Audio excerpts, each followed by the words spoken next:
Halo, Assalamualaikum warahmatullahi wabarakatuh. Salam sejahtera bagi kita semua. Shalom, Om Swastiastu, Namo Buddhaya, Salam Kebajikan. Perkenalkan, nama saya Novika Delasmani, dosen pendidikan kimia, Fakultas Keguruan dan Ilmu Pendidikan, Universitas Musamas. Pada kesempatan kali ini, saya akan memaparkan salah satu mata kuliah yang saya ambil, yaitu pengelolaan laboratorium kimia. Mata kuliah ini adalah mata kuliah wajib yang diikuti oleh mahasiswa semester 1 dengan bobot 2 SKS. Tujuan pengelolaan laboratorium kimia adalah untuk membekali mahasiswa dalam mengelola laboratorium dengan baik, terutama ketika mereka melakukan praktikum. Adapun pemaparan video kali ini adalah untuk unjuk kerja program Tridharma bidang pengajaran. Capaian mata kuliah pada pengelolaan laboratorium kimia ada 6. Yang pertama, mahasiswa mampu mengklasifikasikan fasilitas laboratorium kimia. Yang kedua, mahasiswa mampu mengolah bahan kimia. Yang ketiga, mahasiswa mampu mengatur bahan kimia ketika bekerja di laboratorium. Yang keempat, mahasiswa mampu merancang pengolahan limbah kimia. Yang kelima, mahasiswa mampu mengkorelasikan petunjuk teknis dan keselamatan di laboratorium. Keenam, mahasiswa mampu mengatur keamanan laboratorium dan kesehatan serta keselamatan yang kita kenal dengan K3. Untuk mencapai CPNK tersebut, kita bagi menjadi 14 kali pertemuan dengan 2 kali pertemuannya ujian UTS dan UAS. Adapun sub CPNK tersebut, yang pertama adalah mahasiswa mampu membedakan alat dan bahan di laboratorium. Yang kedua, mahasiswa mampu menerapkan program inspeksi dan tata kelola ventilasi serta sistem khusus di laboratorium. Yang ketiga, mahasiswa mampu memahami makna simbol dan sifat bahan kimia. Yang keempat, mahasiswa mampu membanggakan prosedur memperoleh hingga menyimpan bahan kimia. Yang kelima, mahasiswa mampu mengolah distribusi bahan kimia serta penanganan reagen. Yang keenam, mahasiswa mampu merancang prosedur menangani bahan kimia. Yang ketujuh, mahasiswa mampu mengolah bahan kimia yang toksisitas tinggi, bahan berbahaya hayati, dan yang sangat reaktif. Kesembilan, mahasiswa mampu menganalisis bahaya limbah kimia. Kesepuluh, mahasiswa mampu mengolah limbah kimia. Kesebelas, mahasiswa mampu mendesain opsi penanganan limbah kimia. Yang ke-12, mahasiswa mampu menganalisis potensi kecelakaan di laboratorium. Yang ke-13, mahasiswa mampu membanggakan prosedur keselamatan kerja. Yang ke-14, mahasiswa mampu mendesain keamanan. Dan yang ke-15, mahasiswa mampu merancang kesehatan dan keselamatan kerja. Dalam mata kuliah ini, saya menggunakan pendekatan Delivery, Interaction, and Assessment. Pada delivery adalah penyampaian materi yang saya sampaikan pada pertemuan, kemudian pada interaksi ini melibatkan saya dengan mahasiswa, kemudian assessment adalah pengukuran ketercapaian pembelajaran dengan menggunakan teknik tertentu. Untuk sistem pembelajaran pada mata kuliah pengelolaan laboratorium kimia, saya menggunakan tatap muka. Adapun fasilitas atau media yang saya gunakan, yang pertama adalah Google Classroom, yang kedua adalah WhatsApp Messenger, dan yang ketiga ataupun yang lainnya. Adapun media yang akan saya gunakan ketika mengajar, saya sudah menyiapkan bahan ajar. Di sini saya membuat buku pengelolaan laboratorium kimia, kemudian ada video-video pembelajaran dan jurnal-jurnal pembelajaran yang tentunya untuk mendukung materi atau perkuliahan pengelolaan laboratorium kimia. Pelaksanaan perkuliahan pengelolaan laboratorium kimia, saya melibatkan interaksi dengan mahasiswa. Di sini saya menggunakan model ceramah dan kemudian kita berdiskusi bersama terkait materi yang saya berikan. Dan berikutnya, saya memberikan beberapa tugas seperti project based learning yang akan saya berikan kepada mahasiswa. Kemudian di akhir proyek tersebut, mereka membuat video yang akan saya upload di akun YouTube saya. Dan project based learning ini sangat menunjang dalam mata kuliah pengelolaan laboratorium kimia dengan tujuan melatih mahasiswa untuk menyelesaikan suatu proyek dengan hasil akhir berupa video. Selanjutnya untuk proses penilaian, di sini saya memberikan kesempatan kepada mahasiswa untuk berdiskusi tentang presentasi penilaiannya. Adapun presentasinya adalah sebagai berikut. Ujian tengah semester 30%, ujian akhir semester 30%, tugas sebanyak 20%, keaktifan 10%, dan kehadiran 10%. Kemudian hasil evaluasi mahasiswa saya umumkan melalui WhatsApp group ataupun menggunakan Simakak, atau saya langsung memberikan nilai di Google Classroom. Apabila mahasiswa mempunyai nilai yang kurang, minta remedial. Dalam video pembelajaran kali ini, mahasiswa mempelajari materi ketiga, yaitu tentang makna simbol dan sifat bahan kimia. Selamat menyaksikan.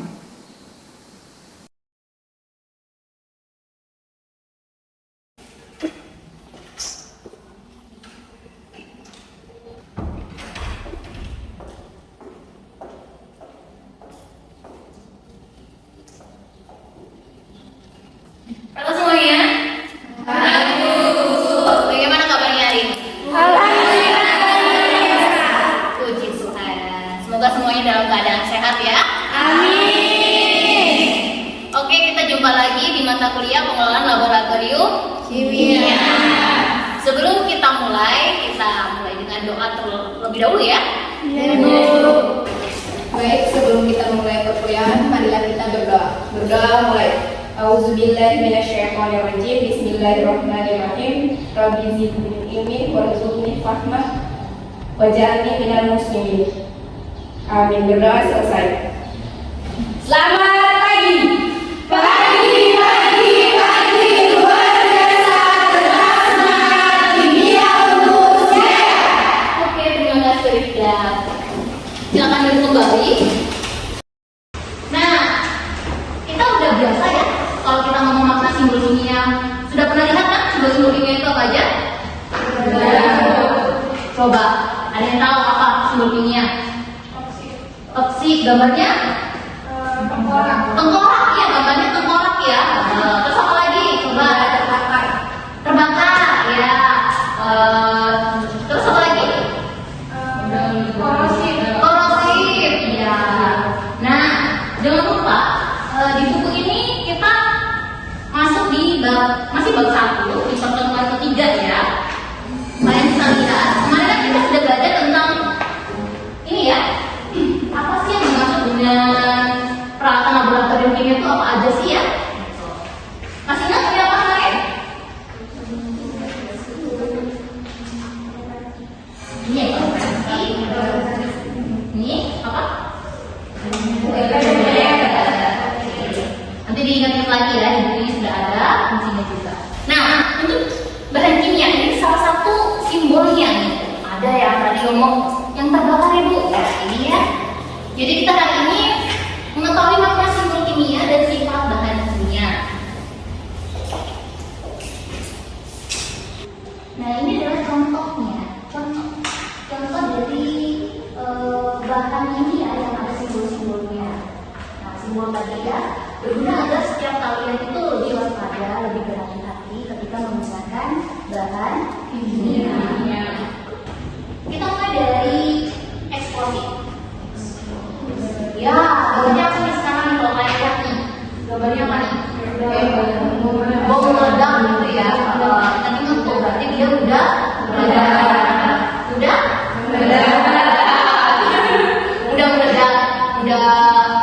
Orang kan udah tahu ya kalau ada gambar yang bom yang pecah kayak gitu pasti dia udah meledak. Nah, seperti ini merujuk pada bahan kimia yang mudah meledak ketika dia tersulut api. Sehingga ketika kita menggunakan bahan kimia ini kita nggak bisa diganti dengan bahan yang lain karena resikonya dia mudah meledak. Contohnya apa? Contohnya apa aja tuh? Pokoknya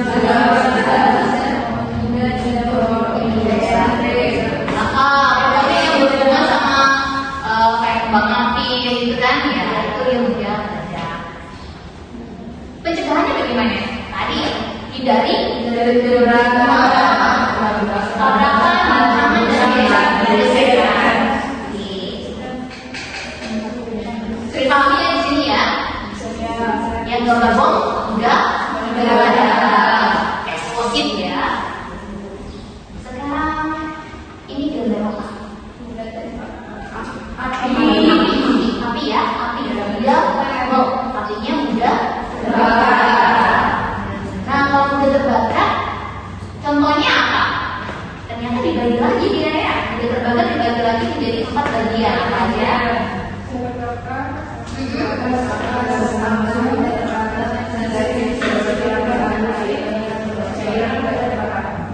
Iya, itu ada macam-macamnya. Kayak contohnya zat terbakar langsung itu aluminium, argon, fosfor ya.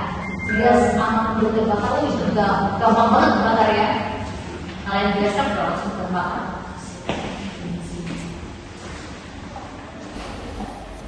Nah, beda nggak yang tadi sama yang setelah ini, beda nggak? Beda. Bedanya di mana nih gambarnya nih? Apa bedanya gambar yang tadi dengan gambar yang sekarang? Ada bulatannya. Iya, ini ada ringnya atau ada bulatannya nih ya. Yang tadi kan gambarnya apinya doang. Ya. Sekarang ada gambar bulatannya. Nah, ini simbol apa? Oksidasi atau oksidasi. Nah, jadi dia dapat menyebabkan api atau oksidasi, mampu menyebabkan ledakan atau kebakaran. Contohnya di sini apa aja?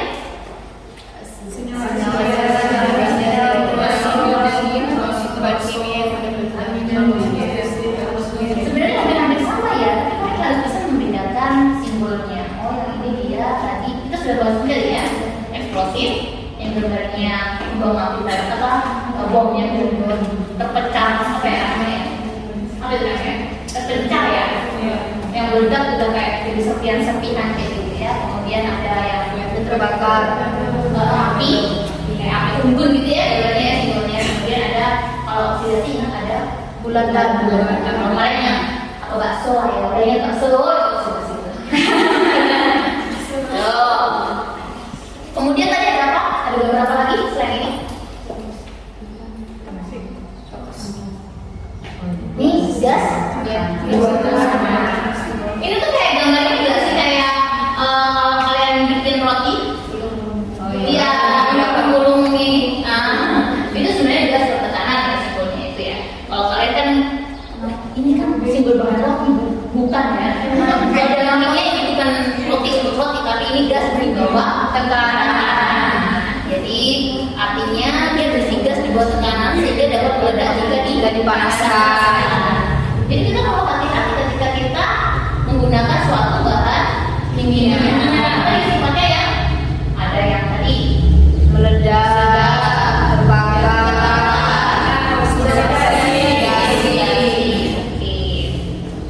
biasanya digunakan di gas-gas komputer. Contohnya apa kan?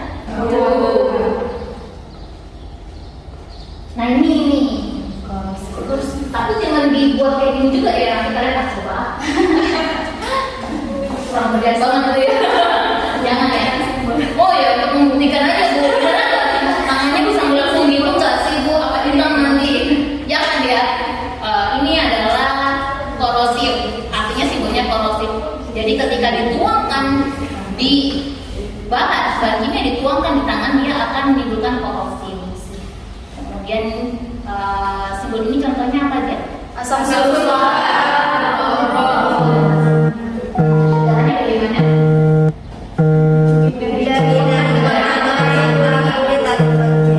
Oh gitu ya. Itu penanganan. Ini penanganan dari kontak dengan mata, kulit atau pakaian yang uapnya. Kalau korosif gimana mana? Kita menggunakan ketika kita masuk kita harus menggunakan alat pelindung diri yang lengkap. Mulai dari jas ya, kemudian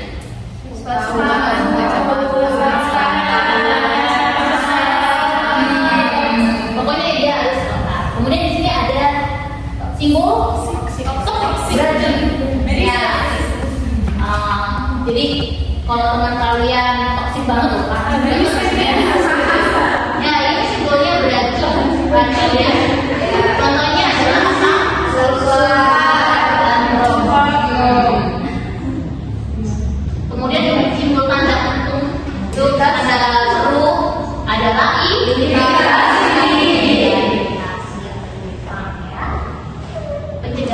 pencegahannya hindari terdiri dari beberapa.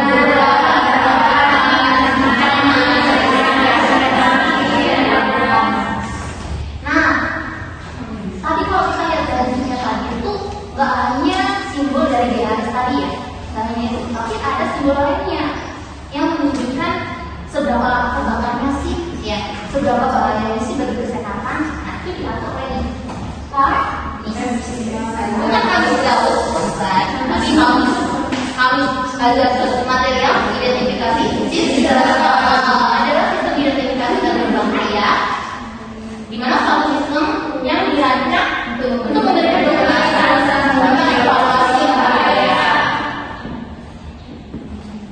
Nah, di sini ada vulnerability, resiko hazard, dan personal protection. Ini ada bahayanya, ada tempat 321 itu ada kategorinya ya di sini. Itu emang kita akan bagikan poin-poinnya ke kalian supaya kalian bisa menyimak dengan baik. Kemudian ada juga MFPK. Iya, MFPK. Beda ya, yang tadi itu kotak ya. Kotak itu dia turun ke bawah. Kalau MFPK ini dia bentuknya belah. Pertanyaan dari apa? Iya, itu adalah standar global termasuk di Indonesia dalam menerapkan sistem identifikasi bahaya yang berhubungan dengan bahan bakteri. Nah, ini tadi hampir sama ya, kedua itu hampir sama, di mana mereka akan menyebutkan seberapa sih dia mudah terbakarnya, kemudian apa ini ada stability hazardnya, kemudian hazardnya. Yang membedakan adalah di warna putihnya. Di warna putih ini yang membedakan keduanya. Label putih dapat mengandung beberapa peringatan khusus. Simbol-simbol ini adalah yang digunakan oleh standar. Ada W, Clark Water. Nanti ibu akan bagikan ini ya supaya lebih. Ini nggak bisa dibaca ya terlalu kecil. Ya, ibu. Nah, sekarang ada kelompok. Silakan duduk sesuai dengan kelompok masing-masing ya yang sudah kita bagi sebelumnya.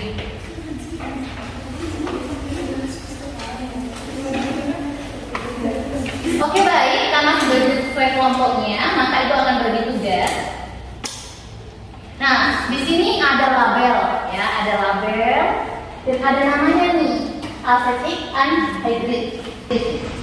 Sekarang, karena tadi kita sudah belajar tentang material bahan kimianya, simbol bahan kimianya, jadi kalian harus cari tahu simbol bahan kimianya ini apa aja, ya. Kemudian yang kedua adalah kalian cari tahu nih, di sini ada dalam 4, 3, 2 col, 3, 2 col. Nah, kemudian kalian yang perlu tahu 3 itu tadi artinya apa, 2 merah artinya apa, kuning 2 artinya apa, col itu artinya apa.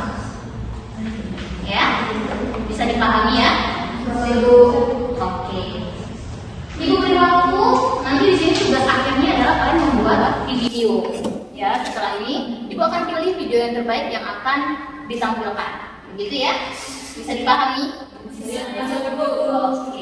Silakan berdiskusi dengan kelompoknya dulu.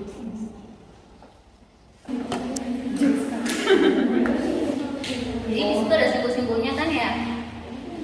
Ya, sekarang kalian kerjakan.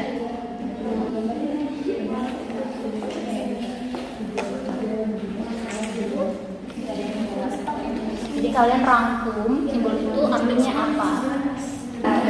Ya, ini dipelajari nih. Pertanyaannya ini seperti yang ini kan ada kesalahan 4, 2. Kalian diskusikan tuh sekarang ada 2, 3. Itu termasuk. Udah dapat.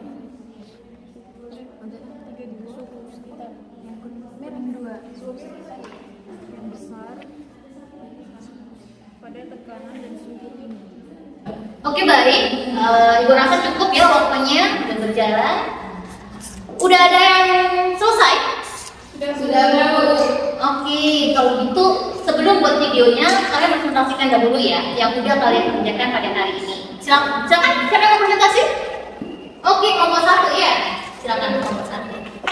Assalamualaikum warahmatullahi wabarakatuh.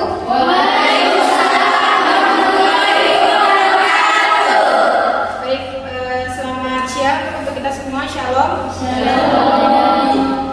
Terima kasih atas waktu yang diberikan kepada kelompok kami. Di sini kami dari kelompok 1 ingin mempresentasikan tugas yang tadi Ibu sudah tugaskan kepada kami mengenai makna dari simbol bahan kimia. Dikasih Baik, bahan kimia sendiri itu merupakan bahan yang perlu perlakuan khusus dan penanganan yang tepat. Jadi untuk bahan kimia sendiri itu tidak boleh sembarangan di dalam penanganannya, jadi harus ada perawatan khusus. Kemudian ini penggunaan label pada bahan kimia juga sangat penting karena itu berguna untuk agar setiap individu ini yang berada dalam lingkungan laboratorium itu berhati-hati dan waspada. Selanjutnya, ini di sini ada piktogram yang terbaru dan juga piktogram Eropa. Untuk piktogram terbaru itu ada 9 dan piktogram yang Eropa itu ada 10. Untuk 9 piktogram ini itu mengacu pada bahan kimia yang digunakan dalam laboratorium dan maknanya itu universal dan digunakan di seluruh dunia. Untuk piktogram Eropa ini sudah dicabut sejak 1 Juni 2015 dan digantikan dengan piktogram yang baru. Kemudian ini ada simbol bahaya bahan kimia atau piktogram bahan kimia. Di sini ada klasifikasinya, ada risiko fisik dan kimia, ada risiko kesehatan dan juga risiko lingkungan. Selanjutnya akan disampaikan oleh teman kelompok saya. Silakan.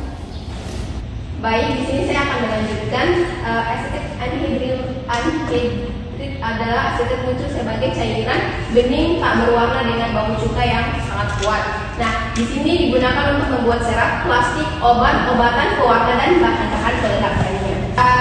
Asetik anhidrit ini dimanfaatkan untuk apa? Nah, di sini dimanfaatkan untuk karboksilat aksid yang dipulihkan dari asam asetat ini berperan sebagai metabolit dan reagen. Kemudian ada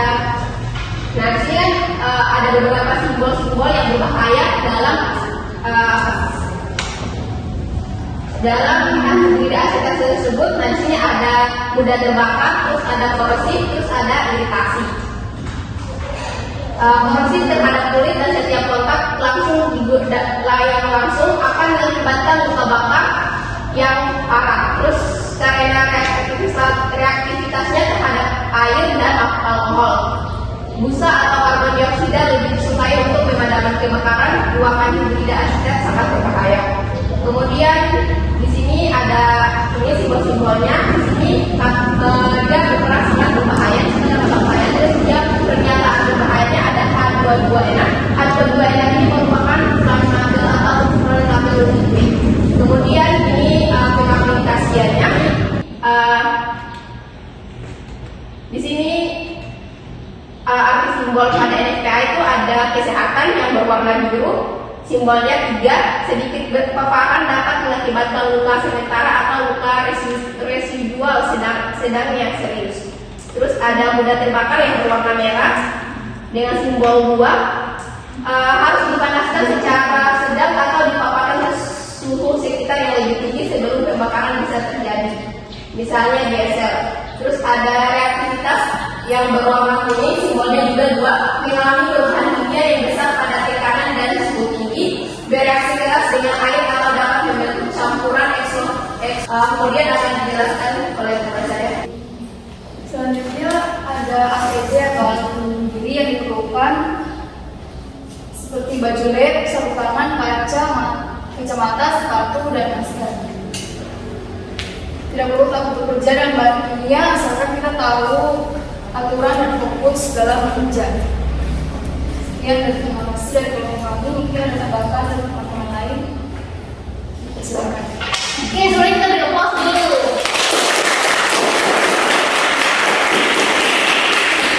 Ya, di sini tadi sudah dijelaskan bahwa sebelumnya kita harus menggunakan alat pelindung diri. Karena bahan kimia tadi sifatnya yang bahan kimia yang ini tadi ada korosif,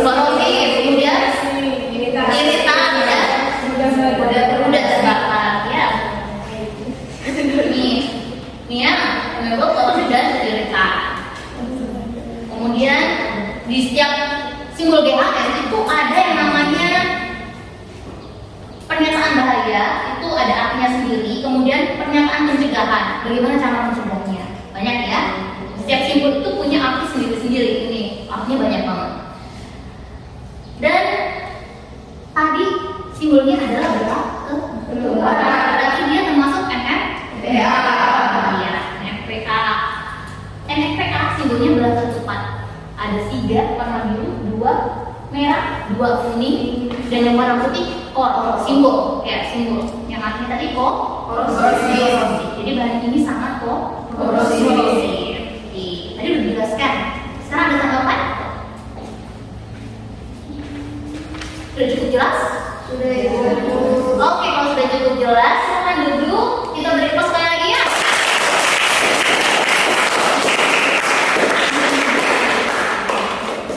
Baik.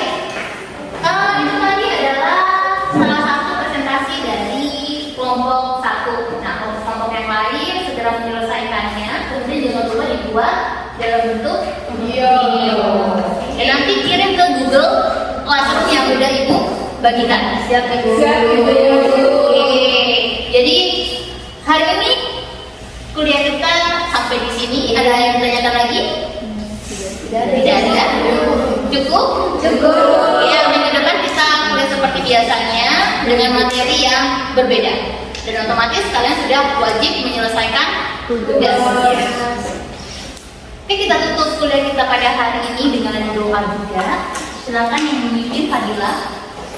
Bismillahirrahmanirrahim. Allahumma inna nas'aluka salamatan fid din wa afiyatan fil jazaa wa ziyadatan fil ilmi wa barakatan fil rizqi wa tawbatan qabla al-maut wa rahmatan inda al-maut wa maghfiratan ba'da al-maut. Allahumma hawwin 'alaina fi syaqawatil maut wa najatan min an-nar wal aqwam ila hisab. Rabbana atina fid dunya hasanah wa fil akhirati hasanah wa qina adzabannar. Alhamdulillahi rabbil alamin. Selamat siang.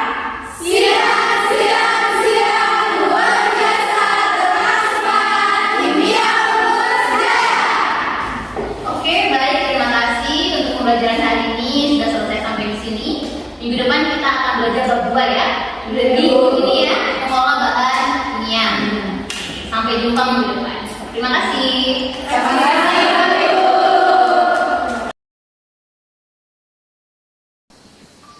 Baik, demikian adalah deskripsi singkat video pembelajaran pada mata kuliah pengolahan laboratorium kimia pada bidang pengajaran. Semoga bermanfaat bagi kita semua. Saya Novika Bella Sunani, pamit undur diri. Terima kasih.